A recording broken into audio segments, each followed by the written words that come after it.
This is the Huntington Tri-State Time Machine, brought to you by Realty Exchange, the top-performing real estate company in the Huntington, West Virginia Tri-State Area. Each week, your host, W.G. Bunch, and his guests share memories and stories about the past, the present, and the future of the Huntington Tri-State Area. That's Huntington, West Virginia, Ashland, Kentucky, and the Chesapeake and Proctorville, Ohio areas. If you used to live here or you currently live here, you're going to catch yourself saying out loud, "Wow, I remember that." Now, here's WG. Hey, what's happening? Here we are again. Here we are. There you are. It is the Huntington Tri-State Time Machine. I'm your host, WG Bunch. Thanks for tuning in again. By popular demand, the special guest of special guests. People are now to the point where it's like, get WG off and we want Vanessa on. Vanessa Hankins, how are you? I am good. I'm excited to still keep coming back. I don't understand it, but I'm here. I think that the show will go under if you're not here anymore. So I don't think there's going to be a choice. All right. Vanessa, tell us about our sponsor. Our sponsor is Realty Exchange, the top-selling real estate company in the Huntington Tri-State, serving West Virginia, Ohio, Kentucky, and Florida. RealtyEX.com. All right. And our podcast company, Circle 270 Media. If you're doing a podcast and want more listeners, if you are thinking about doing a podcast, Circle 270 Media. All you have to do is just Google them. You can find them. This is going to be an interesting show. I'm excited for this one. This is going to be interesting. I've had so many people say, are you going to talk about this nightclub, this bar, this place? And there is a list of them. The problem is getting people to talk about them. Because people are like, I want to hear about them. And I'm like, well, didn't you used to work there? Yeah. Well, then come on the show. Oh, I ain't talking about it. Well, and I told my husband, I was like, hopefully I don't embarrass myself with this one. Well, or him. I'll probably embarrass him. I'll make sure we both stay out of jail. But yeah,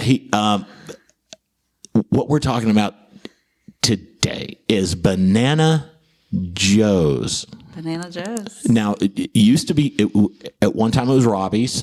Yeah, so I remember when they were tearing it down, a lot of people were like Robbie's, and I'm like, oh, that's before me. Like, I was not old enough to be there yet, so I don't remember. Was the space exactly the same, just like it was in the following bars, like with the setup and all that? Not really. Because people have fond memories of Robbie's. Like, it was like it was like the good place, like safe, fun to go in the time, from my understanding.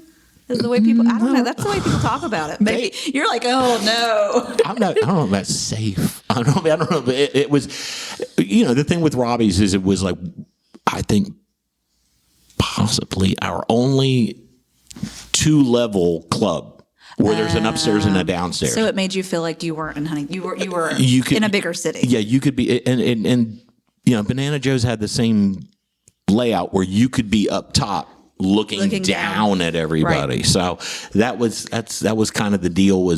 It was like a big city type of place in a small town. I get that. Yeah. That makes sense. It was cool. But all right, so you went to Banana Joe's. I did.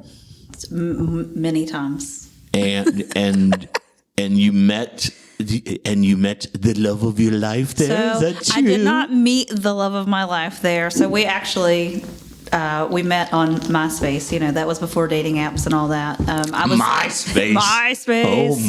Oh my! I was looking for a friend of his that I had dated. The dude was total loser. He couldn't keep his phone bill paid. So like when you would call his number, you get that like the service provider you were trying to, So like I was like, oh, so my husband was in his like top 8 friends or whatever it was on MySpace, and I was like, hey, I'm looking for this person, and he was like, well, I mean, yeah, I know him, but like, what are you doing tonight? Like, and he just was insistent, like, you should hang out with me instead.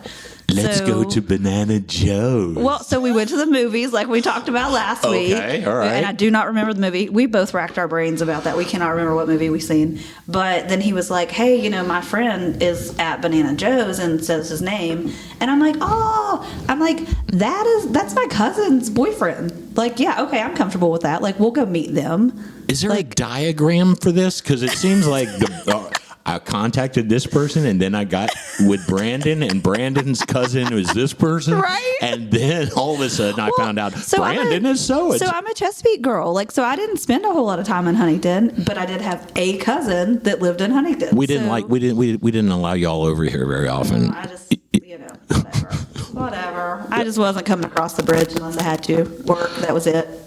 So, and I didn't drink. So, like, I didn't have a reason to go to a bar. Okay. So, I'm like, yeah, you know, I could do that. Mm-hmm. I could go to this bar with you and meet these people.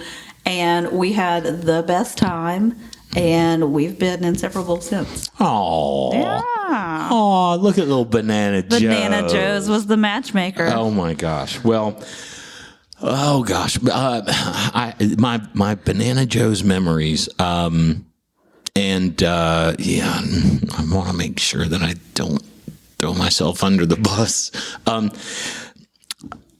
When I was in Houston, I worked for a company called Core Music, and we formatted nightclubs and bars musically. If you ever have seen the show Bar Rescue with John Taffer. Yeah, I'm a fan. And I know John, we did a series of clubs together and stuff. What John does for the bar is what... Like the theme, the setup, the whole vibe. Yeah, you'll notice on Bar Rescue, he doesn't do any music. Well, I was going to say, I'd never seen that part in the show. Because he'd be the first to tell you, I don't... first, not his thing. This is going to be a terrible John Taffer impression. We'll probably have to cut it out. WG, here's the thing. You're the music guy. I'm going to be here, and I'll do this, and you do your thing. But and it's hard to. This is going to be bad because you can't see the visuals of the way. I was going to say, yeah, you can't see your hand motions right now, and that is really what's selling it for me. And the bug-eyed of just look. Here's the thing. Very matter of fact. Yes, I love it. Yeah. Anyway, and shout out to John. I can't imagine John's ever going to hear my podcast, but anyway. But so what he does at Bar Rescue, we did for the music. Wyatt Magnum is my Yoda. He owned the company. He trained it. So we went in, did the music, and it was a big decision for me to come back to Huntington because I was in Houston and that's what I did. And then Dad said, well, it wasn't Dad. It was me going, I need a big boy job. You're gonna grow up someday. Are you ready? Yeah, I hope I don't offend anybody. I don't want to be the 50-year-old beer gut. My sweater is tucked into my jeans guy, and people going. And we all have someone in picture, like in our mind right now. We all know that guy. Yeah, so I was like, I don't want to do that. So I moved to Huntington. Well, after I got here, the guy that was the manager of Banana Joe's kind of found out. I went out to dinner with a group of people, and he was like, somebody told me, did you work for Core Music? I'm like, yeah, I was the music director. He was like, I'm opening a place called Banana Joe's, and I need your help. And need you right now. And they were Save me. It wasn't even open yet. I was like, no. I don't do that anymore. No. I have. How cool that was your career, though. Like it was a great job for a young man. Oh yeah, like I can see that. It was great, but I think it was my dad. I can't remember who it was. Somebody was like, you got to make a choice. Are you going to keep that part of your life going? Right. Or are you going to just say, that's what I used to do, and now real estate is what I do? And I made that choice of just, I could easily see myself get sucked back in.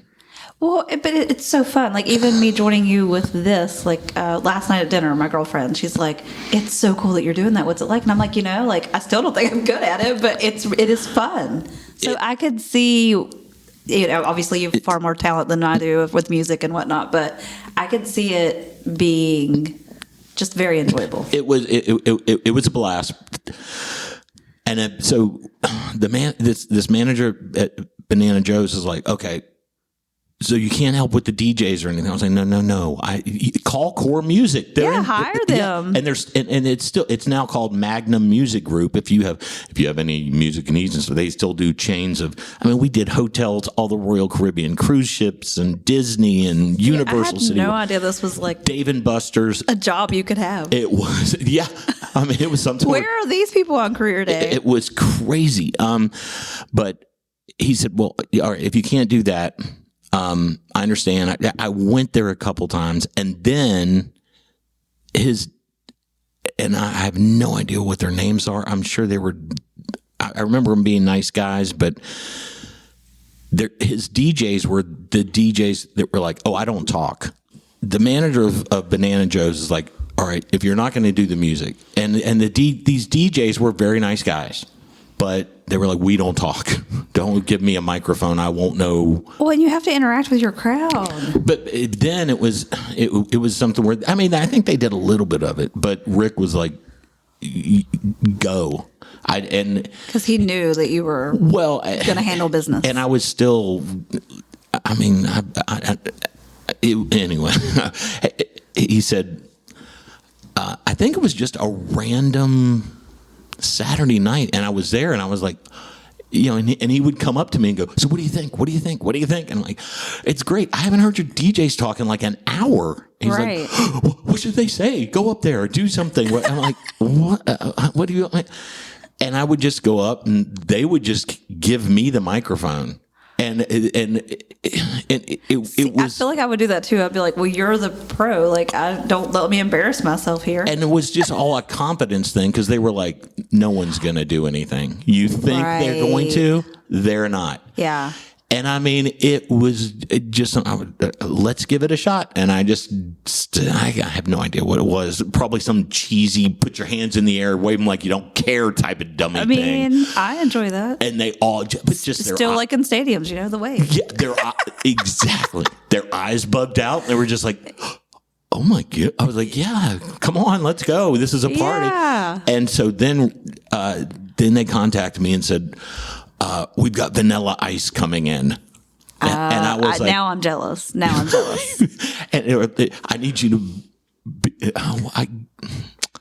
I guess if I think about it, I can't say I opened for Vanilla Ice because I didn't perform. I just got up. But you hyped the crowd. You opened. I was up on the stage because they were like, because the DJ booth's like on the other side. Well, right. And then like Banana Joe's, I'm thinking like in my head as you're picturing this, like, yeah, you did open because that stage wasn't huge. Yeah. And a lot of people so it's not danced like he was coming in. Right. Yeah. And but for that kind of thing, it was like Vanilla Ice's people were like nobody on stage. Yeah, nobody near the celebrity. It's like, and it was also when Vanilla Ice was in this Limp Bizkit rock stage where it's like, I'm going to do Ice Ice Baby, but I'm not going to do the real Ice Ice Baby. Yeah. It's going to be guitars and stuff. I was like, dude, whatever you want to do is fine. Maybe he thought like win in West Virginia. Yeah, yes. And he had been there. He was a speedboat racer or something. And I did not know that. Yeah, like in the 90s, he was like at the regatta. I can't remember. Anyway, I feel like he did like everything. He had like that show, like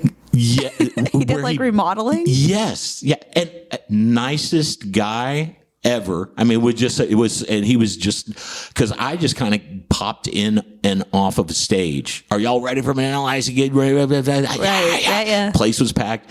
And he was just so cool, and he was just like, "Man, you're doing a great job, and I'm pumped to get out there." And and props to the manager that brought you in because like I do remember hearing the marketing. Like I did not go and experience that, but I remember hearing the marketing like on the radio and things like that, and he knew that he needed you. Well, like had it not, it might not have been as successful with his DJ.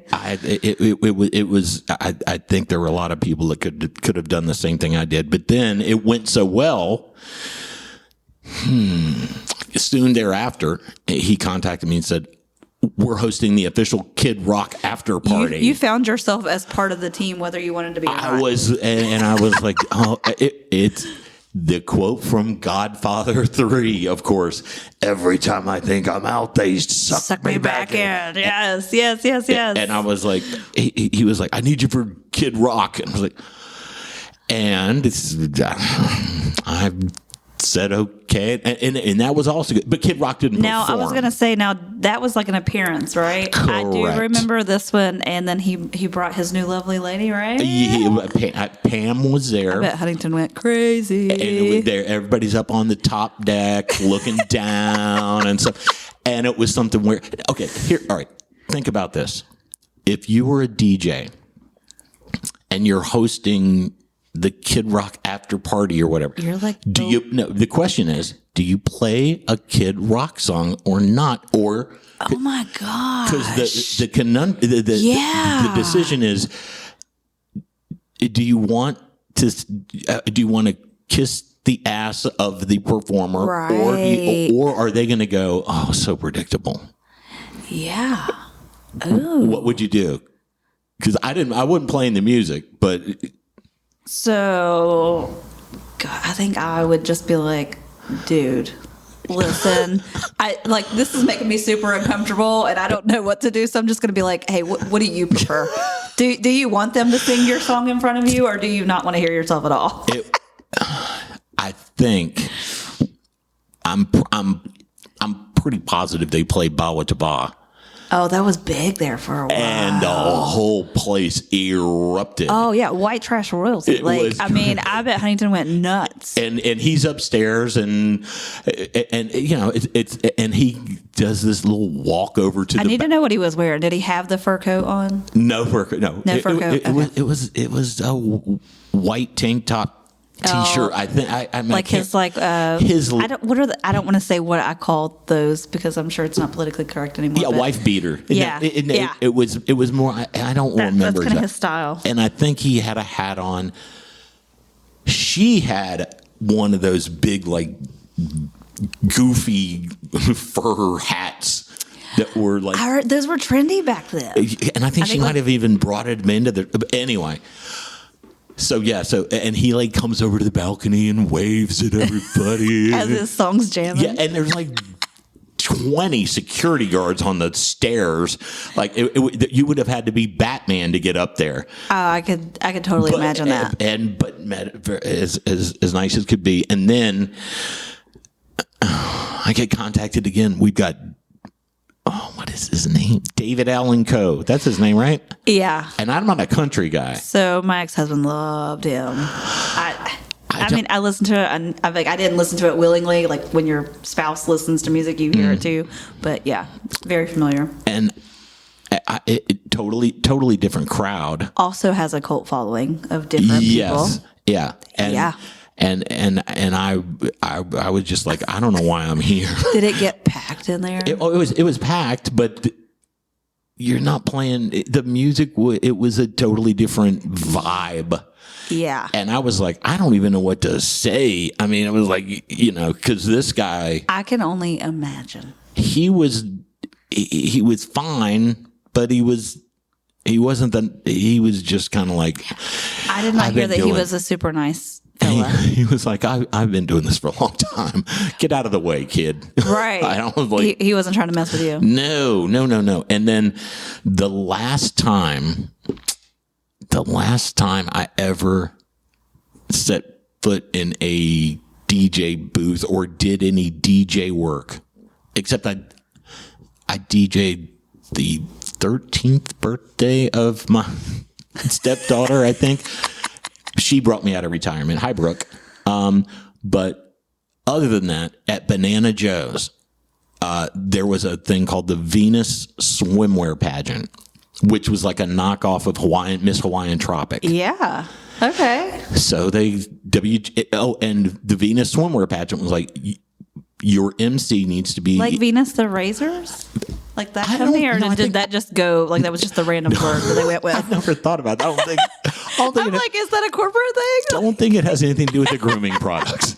I think it was a line of swimwear. Okay. I think. And but their thing was your MC has to be either like a bona fide radio personality or a TV or someone who has done Venus, and I had done 2 in Houston. Okay.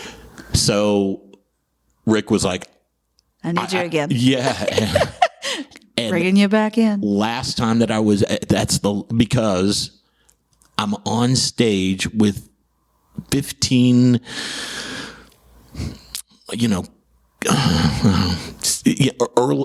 I would have been in my early 30s. They were in their early 20s or younger. And I just remember feeling creepy. I just remember going. I mean, I don't want to offend anybody either, but like I just feel like pageants, especially when they come to like swimsuits, they just are. And it was no matter what. And there were like 4. One of the judges was some Chippendales guy, and he was like, he had been in Houston for a while, and he was like, I know your voice. He's like, are you that guy? Are you Willie G? Are you that? I was like, yeah. He's like, dude, what are you doing? I was like, I live here.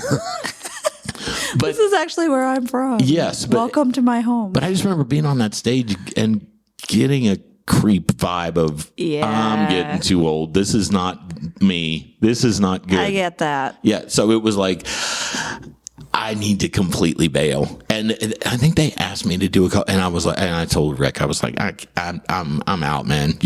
And no, I'm not going to train your DJs how to do it. It's like, just there's companies pay them. Find somebody else. And that's the thing. Like you either have the personality for it or you don't. So just find the person. Yeah, and it's got to be somebody that just isn't, shy or anything. And I have only good memories. I do remember the other thing I remember from Banana Joe's is, when he asked me, one time I remember him asking me, well, so what do you think? What do you think of the music? And I was like, it's good.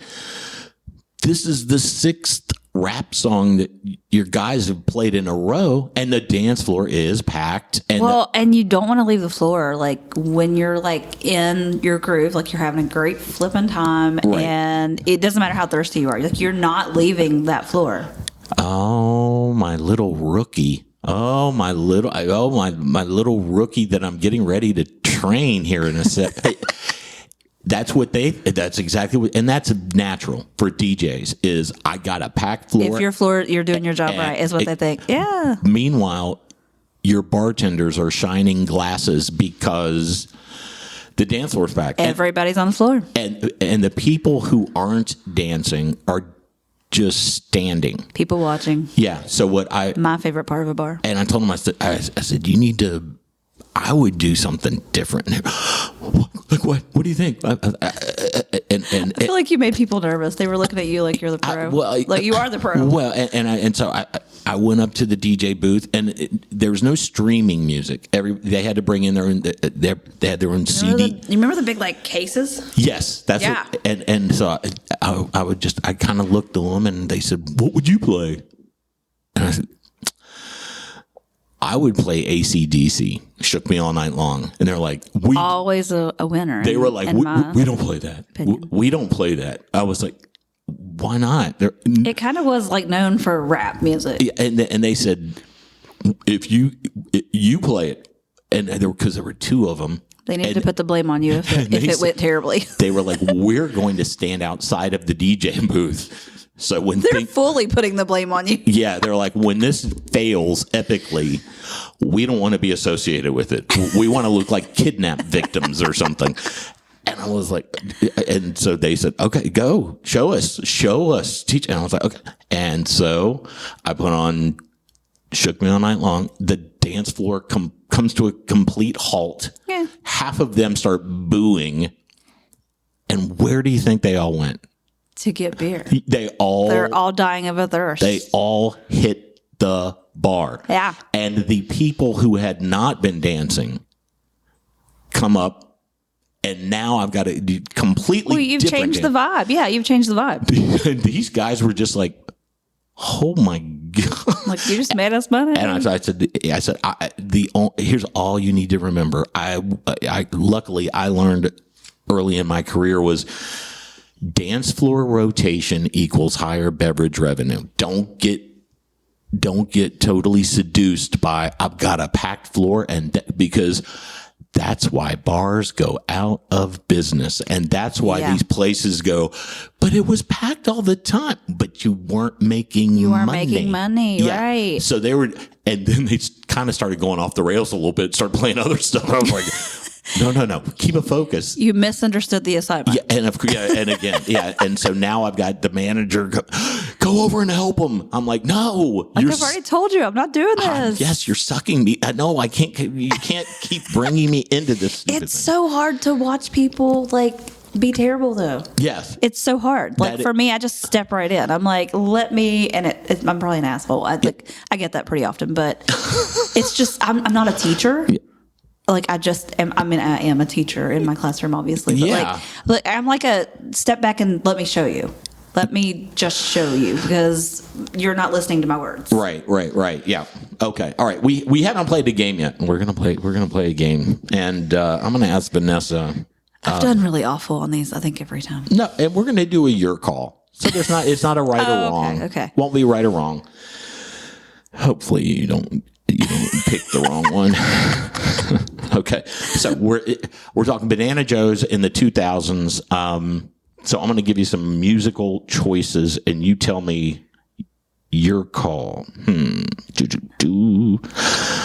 Are we like, if I'm in the club and I'm waiting to hear like my favorite song? Yes. Start? Okay. Yeah. This is going to be what's going to get you on the dance. Is Brandon a dancer? Oh yeah, we loved it. Then what's gonna bring you all out, or you and your girlfriends out, or whatever, back in the day. Got ya. When we go, that's our song. Yes. Yeah. Okay. And gotcha. I'm not gonna. Sorry if that squealed. No, that's fine. And I'm not gonna go specific songs, but I'll go artists. Okay. Let's go. Justin Timberlake or Usher. Usher. Okay. I want Peace Up, A-Town Down, Yep. That's what I'm going for. Okay. Puff Daddy or Eminem? Eminem. Okay. Puff Daddy's great too, though, but throw Mace in there with Puff Daddy, and I might have preferred it over. Okay. Ludacris or the Beastie Boys? Oh, that's really hard. That's a tough one. Both nice. Would have got me on the dance floor. Yeah. That's an option. Both is an option. Okay. Now, this isn't really Banana Joe's, but I'm rethinking every DJ, like every music experience in bars now, like what the DJs must have been thinking. And it's just like, what's interesting is in the nightclub business, nightclub owners think what I sell are drinks. Everybody has the same drinks. Everybody has the same beer. Yeah. Everybody has the same cocktails.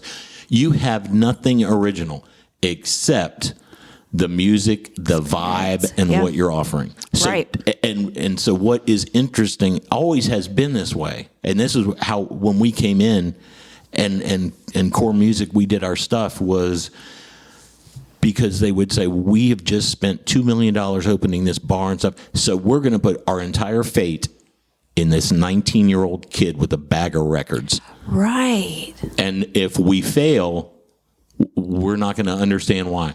Well, here's why.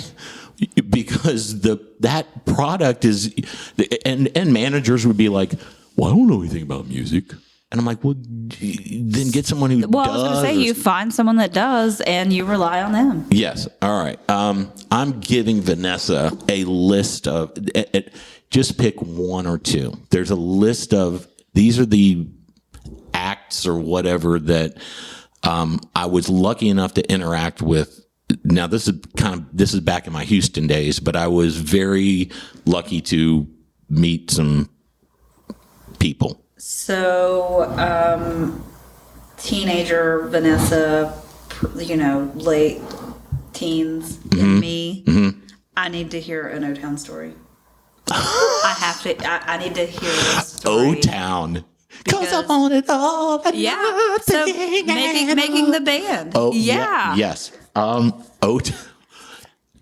Yes. O-Town. I DJ'd at a place called City Streets. City Streets was ginormous, and we had an all-day kind of event. And O-Town was in it, and making the band had just kind of finished, and I think they played 3 songs.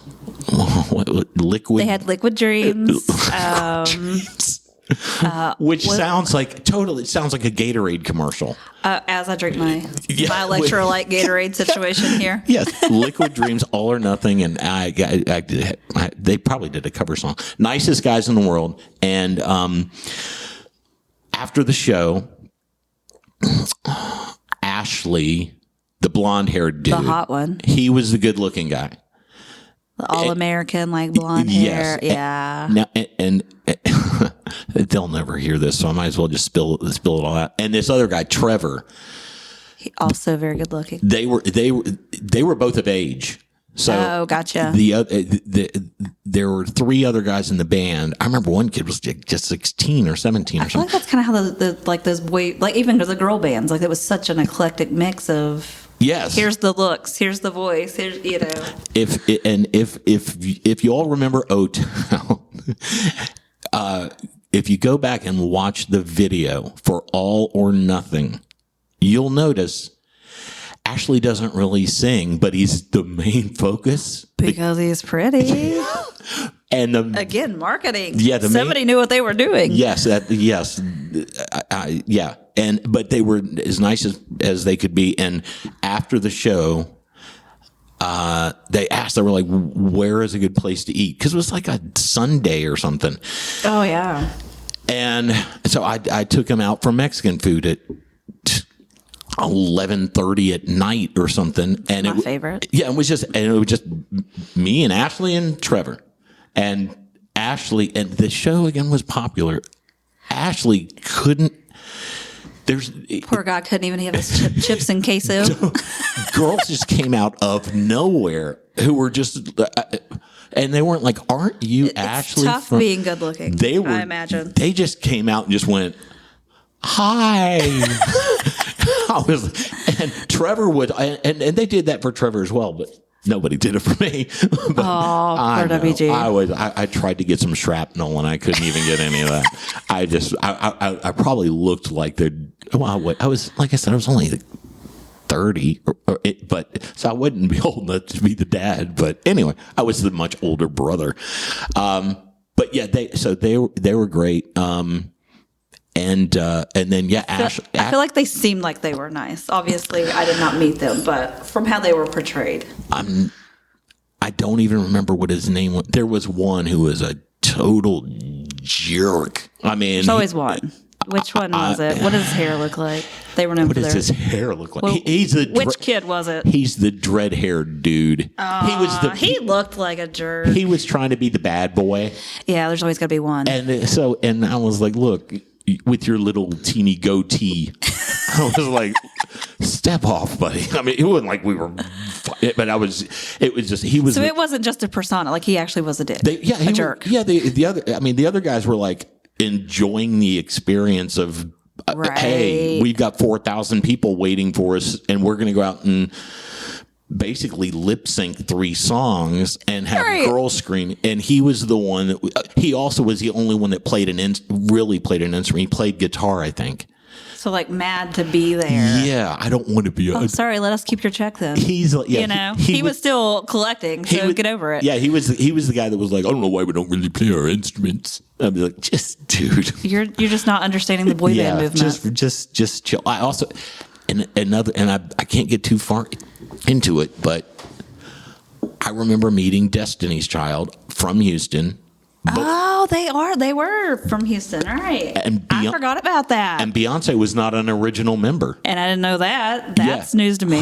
Her mom designed their outfits, costumes, whatever you call so it. she's like, let me get it in. Yeah. I need to know, like, from our listeners when this airs, like, comment and let me know if you knew that too, because I did not know Destiny. I did not know that Beyonce was not the original. Yeah, the other one of the girls left, and so Beyonce comes in, and the whole. No, I'm not going to say the whole.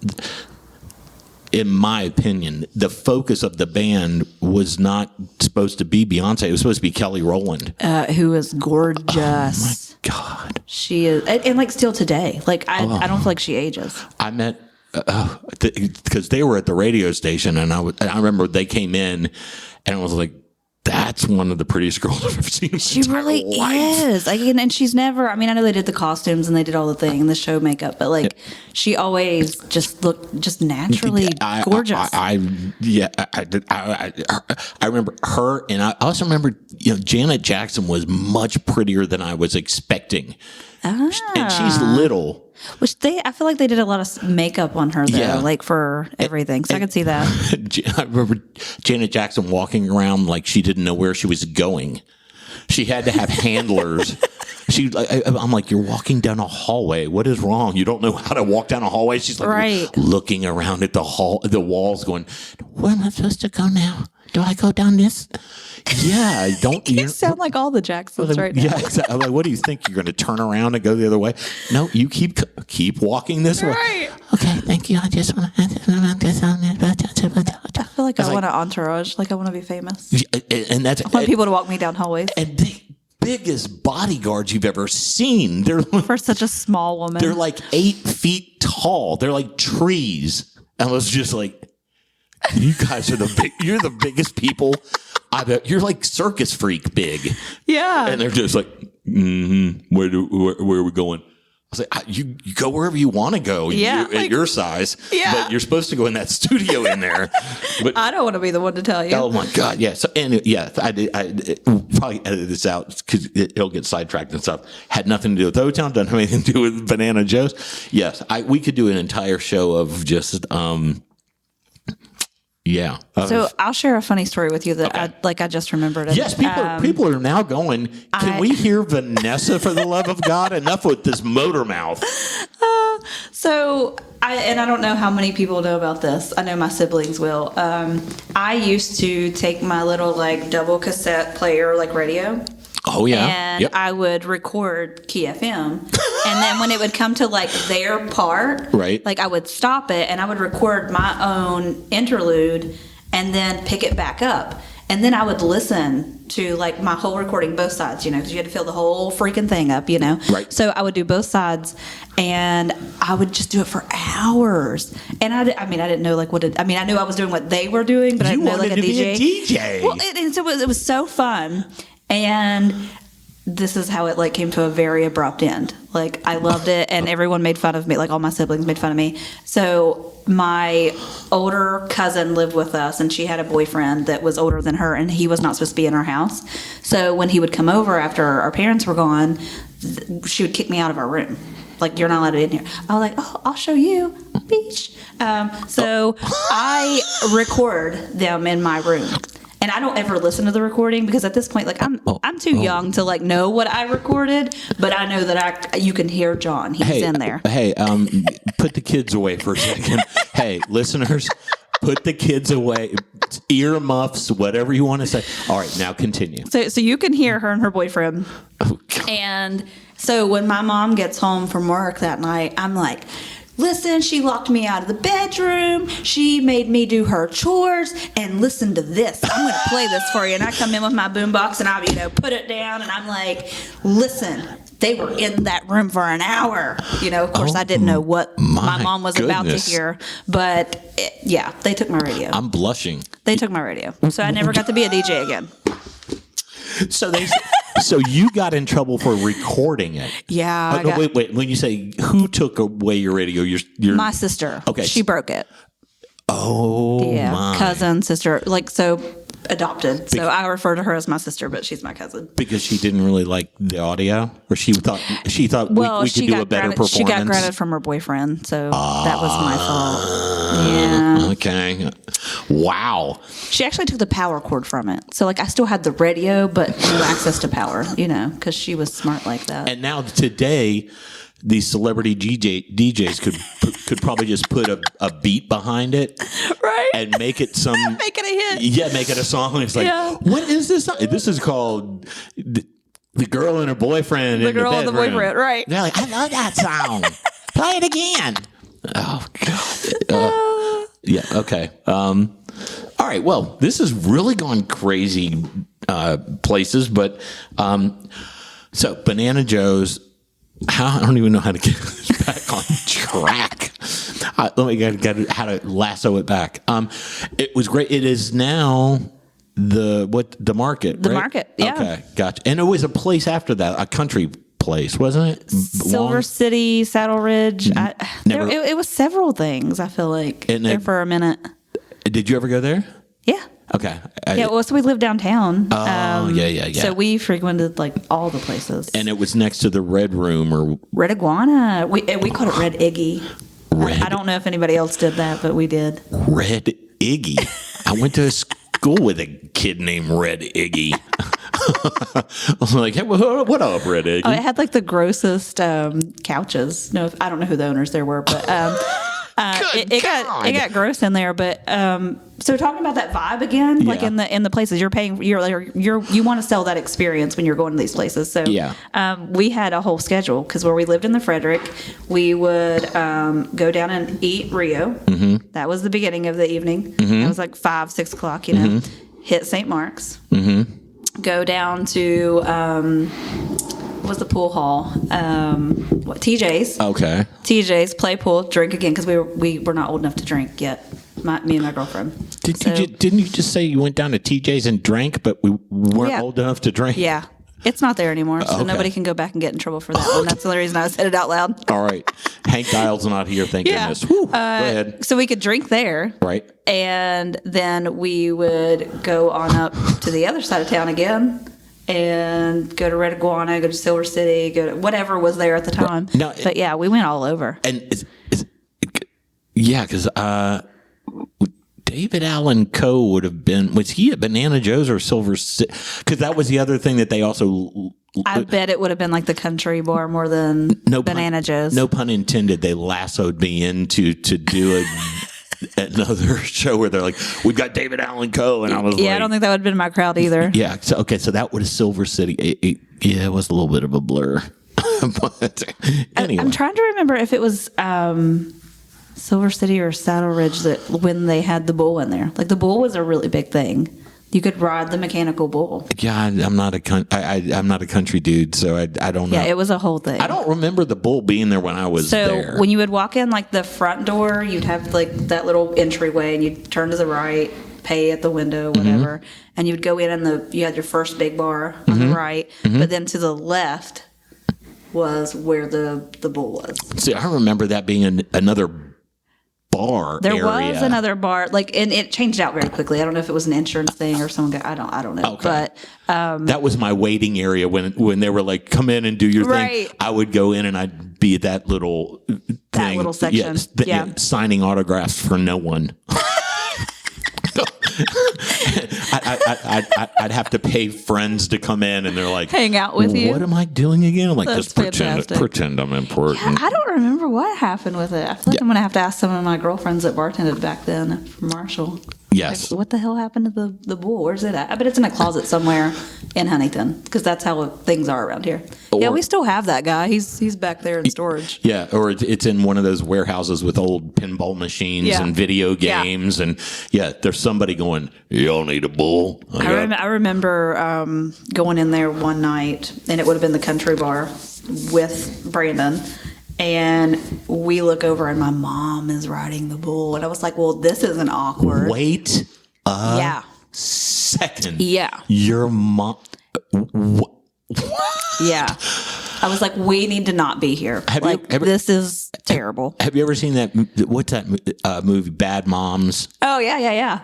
I'm picturing the Susan Sarandon and what is that other actress name where it's like her mom shows up and she's like a crazy I don't remember.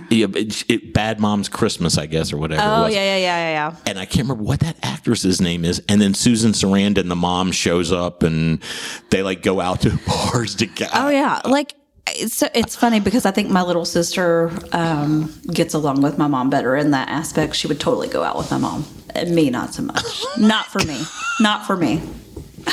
Oh my God. I would be petrified. Oh my God. Talk about trauma. If I would be standing on stage with Vanilla Ice and looked out, my mom shows I would have gone, oh my God. No. Oh my God. It was terrible. And like, of course, like all the other guys with us, that's your mom? That's so cool. No, it's not. And then my poor son, he now gets that life, you know. Does he? That's your mom? Yeah.